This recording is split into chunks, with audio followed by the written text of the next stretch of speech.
देसी एनालिसिस 2.0 में आपका स्वागत है और आज बात करेंगे देश के हालात के लिए। बहुत ही भयंकर हालात है यार।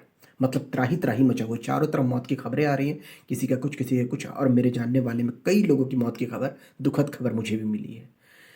Second wave is very dangerous. और उत्तर प्रदेश में हो, चाहे मध्य प्रदेश में हो, चाहे आपका छत्तीसगढ़ में हो, इनमें हालात बद से बदतर है। महाराष्ट्र बुरी तरह से प्रभावित है और लाश जलाने के लिए लोगों को कतारें लगानी पड़ रही हैं। एम्बुलेंस में बैठे बैठे लेटे लेटे लोगों की मर जा रहे हैं, एडमिट नहीं कर पा रहे। आईसीयू पूरी तरह से फुल है, कैपेसिटी हमारे पास है नहीं। ऑक्सीजन सिलेंडर की कमी, वैक्सीन नहीं है। रेमडेसिवियर जिसको बूस्टर की तरह ये लोग यूज़ कर रहे हैं, वो इंजेक्शन का ब्लैक मार्केटिंग हो रहा है, कहीं मिल रहा है कहीं नहीं मिल रहा है। बड़े बड़े हॉस्पिटल्स की ये हालत है।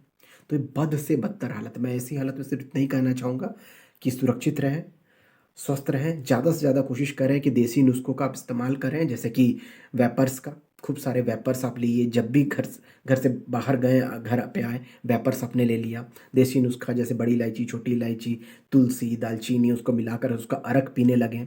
कोरोनिल जो बाबा रामदेव का है, उसको वो मेडिसिन नहीं है लेकिन बूस्टर की तरह तो ज़रूर एक्ट करेगा। तो अपनी इम्यूनिटी को ज़्यादा से ज़्यादा मजबूत करें। बड़े उम्र के लोगों को बिल्कुल घर में कैद कर दें, बाहर निकलने जाने के लिए कोई रिस्क नहीं लें, क्योंकि कोरोना 2.0 बहुत ही खतरनाक है और लोगों की मोर्टेलिटी इतनी ज़्यादा बढ़ चुकी है कि सरकार और प्रशासन से आप उम्मीद करना छोड़ दीजिए, क्योंकि सरकार के लोग प्रचार तंत्र में बिजी हैं। बंगाल इलेक्शन अभी भी चल रहा है, अभी भी रैली पे रैली हो रहा है। तो हालात बद से बदतर है। जनता को खुद ही अपने आप को संभालना पड़ेगा और देखिए कब जाकर ये कंट्रोल में होता है। लोगों ने बताया कि आप नेगेटिव खबरों को मत दिया करो। यार नेगेटिव क्या होता है? नेगेटिव खबर होता क्या है? अब ये काला है तो काला कहेंगे ना। कोई सफ़ेद चीज़ है, अब ये सफ़ेद है तो इसको सफ़ेद कहेंगे ना। अगर मेरे बाल झड़ रहे हैं तो बाल झड़ रहे हैं ना, बताना पड़ेगा। अगर मैं बीमार हूँ तो बोलना पड़ेगा ना मैं बीमार हूँ। और अगर मेरी तबीयत खराब है और अगर हम युद्ध हार रहे हैं तो बोलना पड़ेगा ना हम युद्ध हार रहे हैं। सबसे पहले आपको एडमिट करना पड़ेगा कि प्रॉब्लम क्या है। ये नेगेटिव पॉजिटिव कुछ नहीं होता है। जो प्रॉब्लम है उसको एडमिट करना बहुत ज़रूरी होता है। आईटी सेक्टर में जो लोग भाई बंधु काम कर रहे हैं उनको पता होगा कि कोई भी इशू आता है सबसे पहले एडमिट किया जाता है कि इंसिडेंट है, बग फिक्स है या सर्विस रिक्वेस्ट है या क्या है। जब तक आप उसको एडमिट नहीं करेंगे कि ये प्रॉब्लम है, उसका सोल्यूशन आप खोजेंगे कैसे? जब अगर वो एग्जिस्टिंग प्रॉब्लम है तो उसको बग फिक्स कहते हैं। जब अगर नया कोई प्रॉब्लम आइडेंटिफाई किया गया तो सर्विस रिक्वेस्ट या नया रिक्वेस्ट कहते हैं। तो आपको पहले आइडेंटिफाई करना पड़ेगा कि ये प्रॉब्लम है, और जो बुरी चीज़ें हैं उसको बोलिए। उसको नहीं बोलने से, किसी भी घाव को छुपाने से वो जरासीम बन जाएगा, उसके भीतर मवाद पीप बन जाएगा और वो कोढ़ का शक्ल ले लेगा। तो अच्छा इलाज ये है कि अगर घाव है तो घाव को बताइए कि घाव हो गया है। बीमारी है तो बीमारी को बताइए कि बीमारी है। तबीयत खराब है, कोई चीज़ फंक्शन नहीं कर रहा है तो बोलिए कि ये फंक्शन नहीं कर रहा है। सरकार की आलोचना करना है, करिए। नहीं करने का मतलब है कि आप उसको हाइड कर रहे हैं। और सरकार को की जिम्मेदारी है, ये पॉलिटिक्स वॉलिटिक्स कुछ नहीं होता है जिससे हमें पॉलिटिक्स नहीं करना।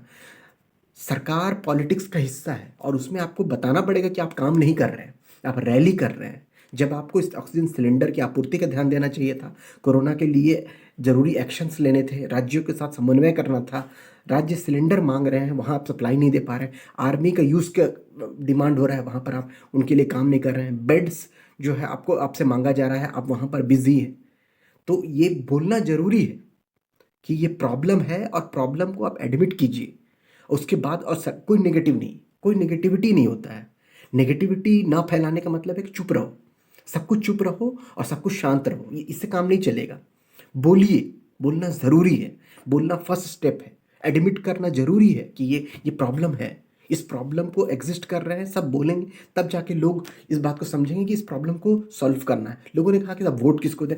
सवाल इसका नहीं है कि वोट आप जिसको देते हैं उसी को दीजिए, बस उससे सवाल जेन्युइन पूछिए कि 5 सालों में आपने कितने मेडिकल कॉलेज बनाए, कितने बेड, कितने हॉस्पिटल्स बनाए, कितने सारे आपने कल कारखाने लगाए, कितना रोड कंस्ट्रक्शन, कितना कितना इंफ्रास्ट्रक्चर बनाया, कितने सारे टीचर्स की नियुक्ति की, यूनिवर्सिटी की तामीर की, कितने सारे आपने नए डिपार्टमेंट बनाए, कितने आपने जो है इन्वेस्टमेंट लेकर के आए, कितने नए कारखाने लेकर के आए, कितने आपने जॉब्स क्रिएट किए।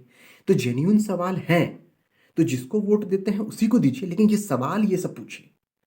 आप इन सवालों के से आपको हटाया जाता है और आप फिर उन सवालों पे आ जाते हैं जो सवाल उनके फेवरेट सवाल हैं और जिन जिन पे काम करने की ज़रूरत नहीं है, जिन पे बस टीवी चैनलों पे बहस की ज़रूरत है। बहस करते हैं, बहस से लोग मोहित हो जाते हैं। तो देसी एनालिसिस 2.0 का यही कहना है कि सवाल पूछिए, वो नेगेटिविटी नहीं होता है और उसमें कोई पॉजिटिविटी नहीं होता है, वो आपका जेन्युइन अधिकार है और आपको करना चाहिए।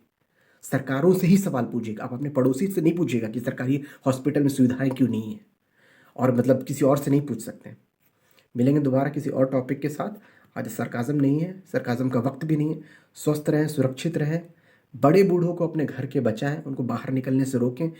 तुलसी, गिलोय, इसका अर्क पिलाते रहें। जो भी देसी नुस्खा आपको समझ में आता है, पढ़ के आता है, इंटरनेट में बहुत सारे मिलेंगे, उनको अपनाएं कि उनसे बचाव तो हो ही सकता है। बात बाकी ऐसी ज़रूरत ना पड़े कि आपको हॉस्पिटल जाना पड़े, लेकिन जब जाना पड़े तो देखिए आपको मुहैया हो पाता है कि नहीं। एक दूसरे का सहयोग करें। मिलेंगे दोबारा देसी एनालिसिस में।